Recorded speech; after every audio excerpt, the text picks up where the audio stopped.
Joshua 3 chapter 4 chapter हम पढ़ेंगे English में, किंग्स जेम्स वर्शन में से, फिर पढ़ेंगे हिंदी में पीएसए बाइबल में से। धन्यवाद करते हैं पवित्र आत्मा, हर एक अशुद्धता, अपवित्रता, धोखा, हर एक झूठ को परमेश्वर पर्दाफाश कर दीजिए और हमें सच्चाई का सामना कराइए, ताकि परमेश्वर का भय हम में छा जाए और हम परमेश्वर के भय के नीचे परमेश्वर को चाहिए उस प्रकार का जीवन जी पाए। नास्ते यीशु मसीह के नाम में विनती करते हैं, सुन और कबूल कर पिता, आमीन। हम पढ़ेंगे Joshua 3 chapter. And Joshua rose early in the morning, and they removed from Shittim and came to Jordan, he and all the children of Israel, and lodged there before they passed over.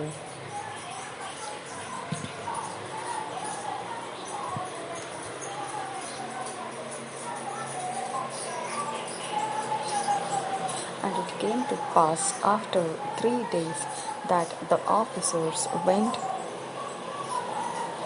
through the host, and they commanded the people, saying,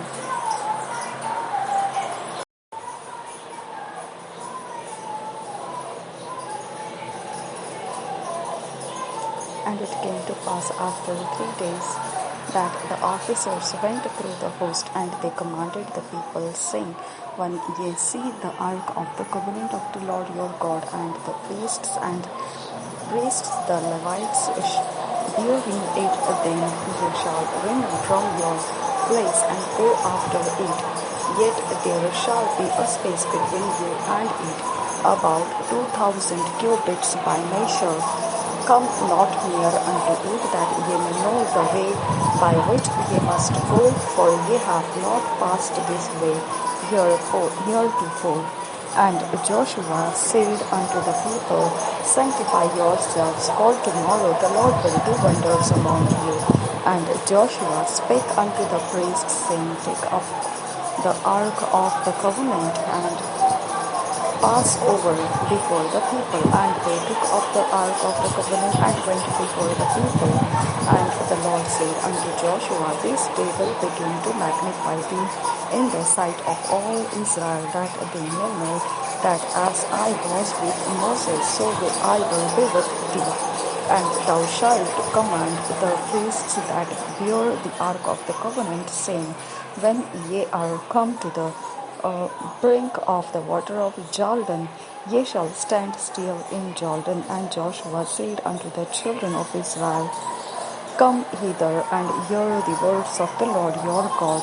And Joshua said, Hereby ye shall know that the living God is among you, and that he will without fail drive out from before you the Canaanites, and the Hittites, and the Hivites, and the Perizzites, and the Girgashites, and the Amorites, and the Jebusites. Behold, the ark of the covenant of the Lord of all the earth passeth over before you into Jordan. Now therefore take you 12 men out of the tribes of Israel, out of every tribe, O man. And it shall come to pass, as soon as the soles of the feet of the priests that bear the ark of the Lord of all the earth, shall rest in the waters of Jordan, that the waters of Jordan shall be cut off from the waters that come down from above, and they shall stand upon an heap. And it came to pass, when the people removed from their tents to pass over Jordan, and the priests bearing the ark of the covenant before the people, and as they that bear the ark were come unto Jordan, and the feet of the priests that bear the ark were dipped in the brim of the water,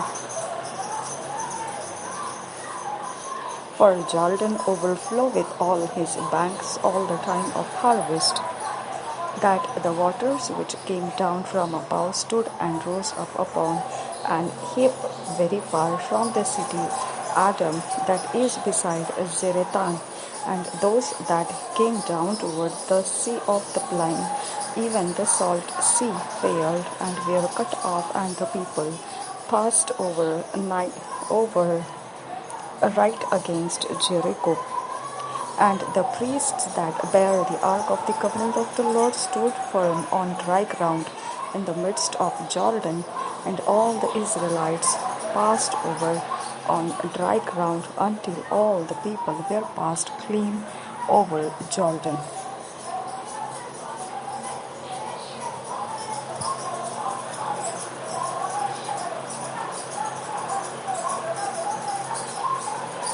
Chapter 4. First verse. And it came to pass when all the people were clean passed over Jordan that the Lord spake unto Joshua, saying, Take you 12 men out of the people, out of every tribe of man, and command ye them, saying, Take ye hands out of the midst of Jordan, out of the place where the priest's feet stood for 12 stones, and ye shall carry them over with you, and leave them in the lodging place where ye shall lodge this right. Then Joshua called the 12 men whom he had prepared of the children of Israel, out of every tribe of man. And Joshua said unto them, Pass over before the ark of the Lord your God into the midst of Jordan, and take you up every man of you a stone upon his shoulder, according unto the number of the tribes of the children of Israel, that this may be a sign among you, that when your children ask their fathers in time to come, saying, What mean ye by these stones? Then ye shall answer them that the waters of Jordan were cut off before the ark of the covenant of the Lord. When it passed over Jordan, the waters of Jordan were cut off, and these stones shall be for a memorial unto the children of Israel forever. And the children of Israel did so as Joshua commanded, and took up 12 stones out of the midst of Jordan, as the Lord spake unto Joshua, according to the number of the tribes of the children of Israel, and carried them over with them unto the place where they lodged, and laid them down there.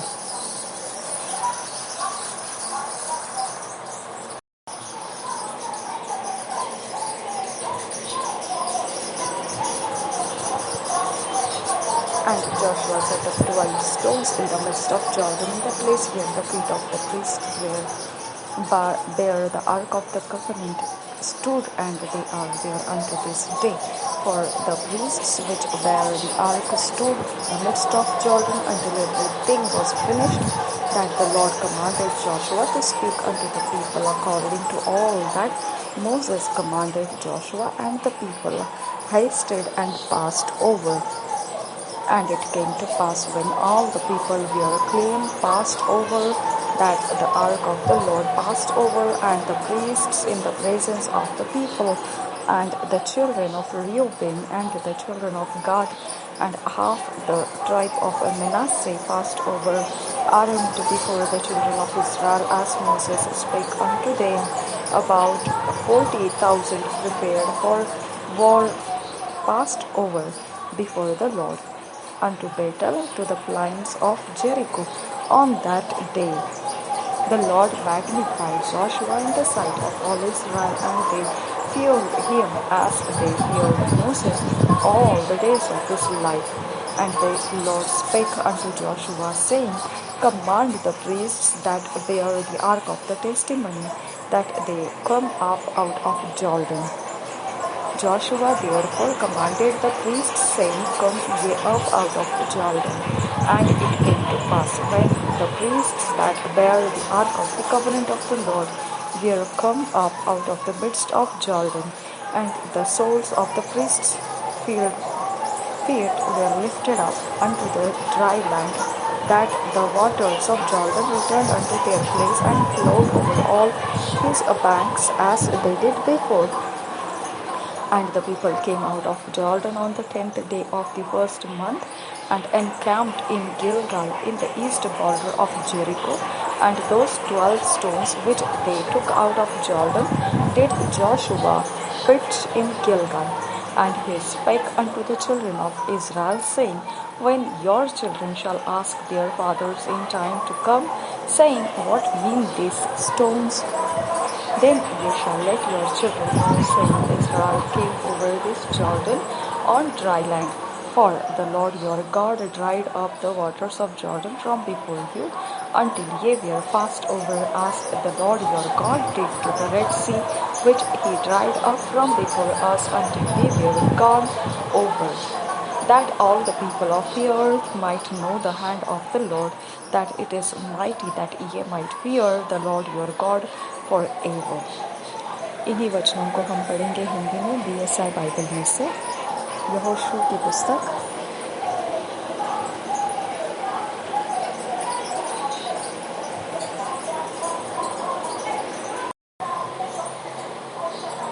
यहोशू की पुस्तक पहले वचन से पढ़ेंगे।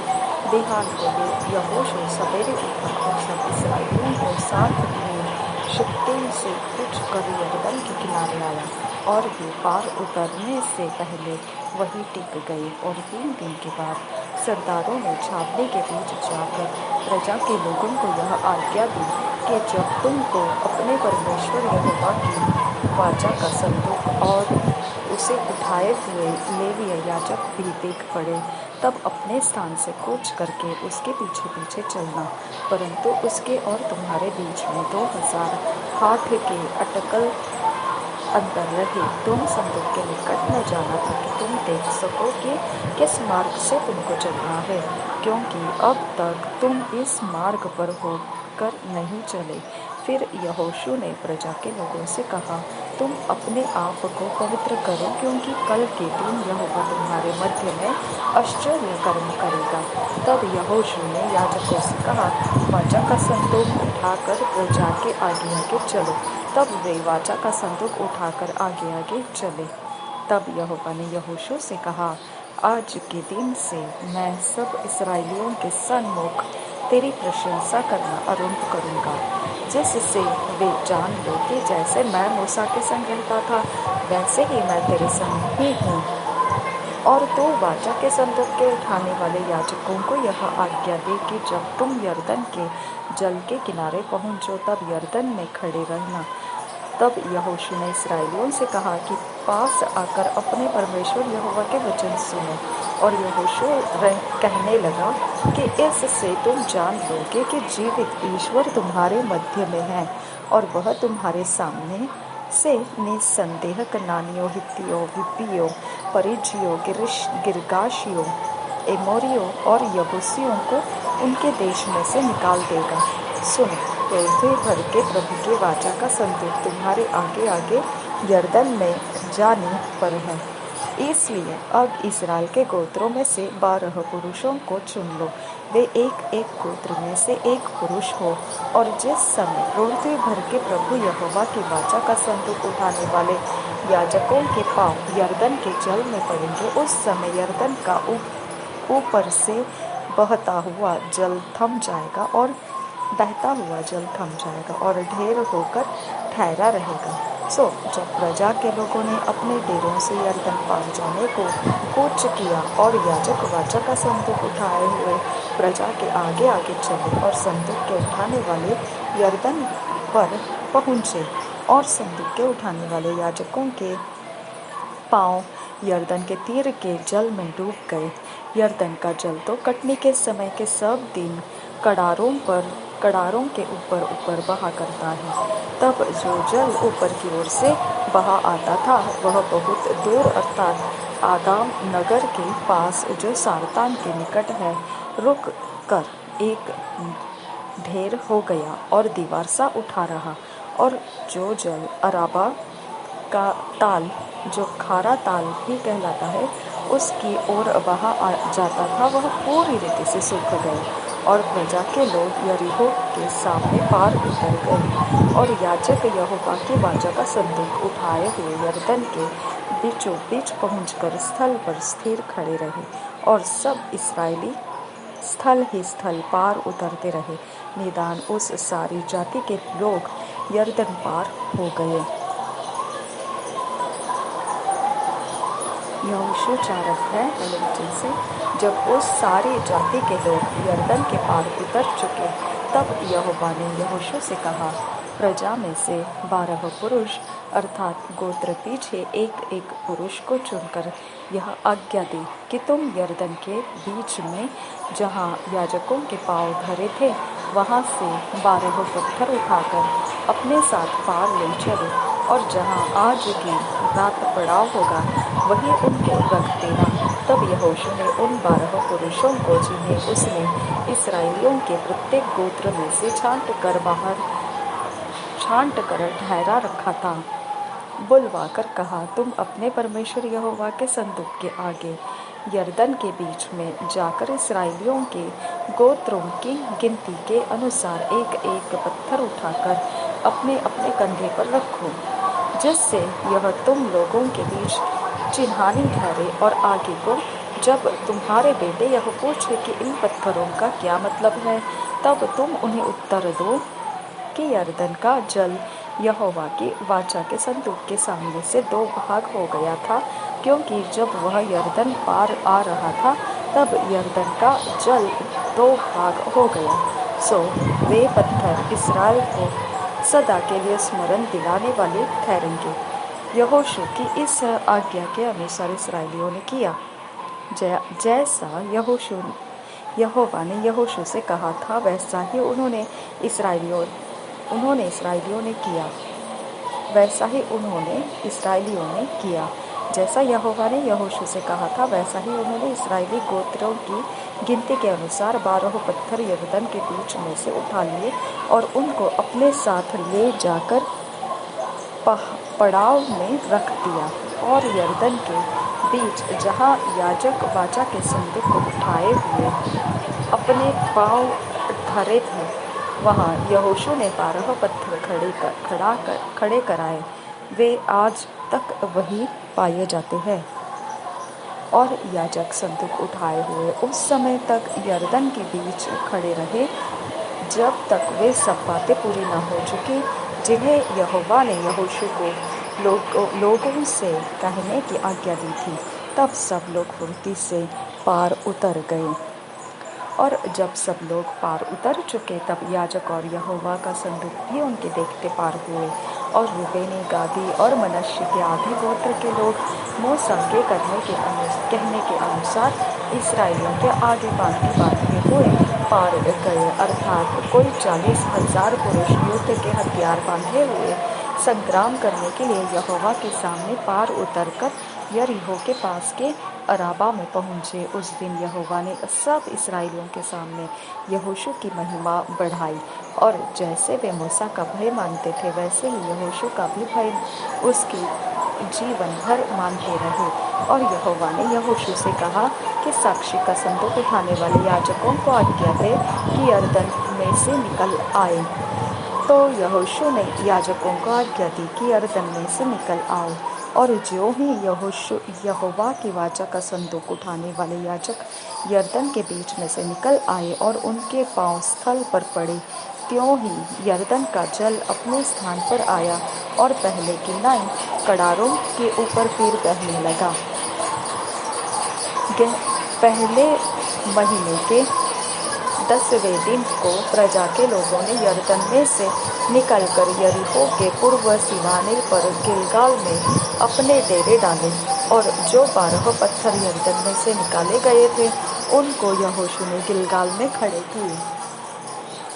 तब उसने इस्राएलियों से कहा, आगे को जब तुम्हारे लड़के वाले अपने अपने पिता से यह पूछे कि इन पत्थरों का क्या मतलब है, तब तुम यह कहकर उनको बताना कि इस्राएली यरदन के पार स्थल ही स्थल चले आए थे, क्योंकि जैसे तुम्हारे परमेश्वर यहोवा ने लाल समुद्र को हमारे पार हो जाने तक हमारे सामने से हटाकर सुखा रखा था, वैसे ही उसने यरदन का भी जल तुम्हारे पार हो जाने तक तुम्हारे सामने से हटाकर सूखा रखा, इसलिए कि पृथ्वी के सब देशों के लोग जान ले कि यहोवा का हाथ बलवंत है और तुम सर्वदा अपने परमेश्वर यहोवा का भय मानते रहो।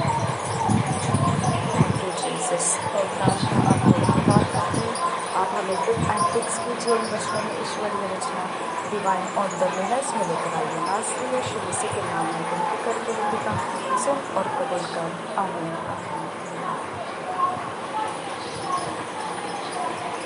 2 years बाइबल रीडिंग प्लान, 2 साल का बाइबल रीडिंग प्लान।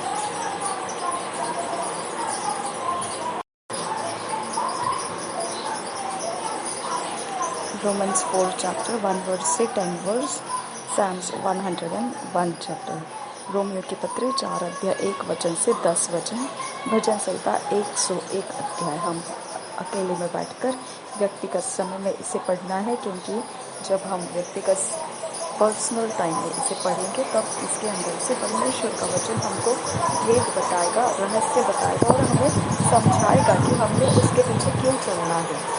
और ऐसा हम मान सकते हैं जब वो हमको कुछ बदलाव लाने के लिए कहेगा, सुधार लाने के लिए कहेगा, तो हम उसे ग्रहण कर सकते हैं। तो इसीलिए हमने ये फैसला किया कि हम अकेले में बैठकर उसे व्यक्तिगत समय में पढ़ेंगे। ज़रूरी नहीं है कि सभी ने ऐसे ही पढ़ना है। हमने आप पवित्र आत्मा जैसा अगुवाई करे वैसे ही पढ़िए, लेकिन निश्चित कीजिए कि परमेश्वर की आत्मा ने हमको सिखाना चाहिए और परमेश्वर के आत्मा का हमने लाभ उठाना है। प्रभु यीशु मसीह हम सबके साथ बने रहे। आमीन आमीन। पवित्र आत्मा हमें पर एक्टिक्स कीजिए, ईश्वर में रचना दीवार को हमें विनस में लेकर आइए।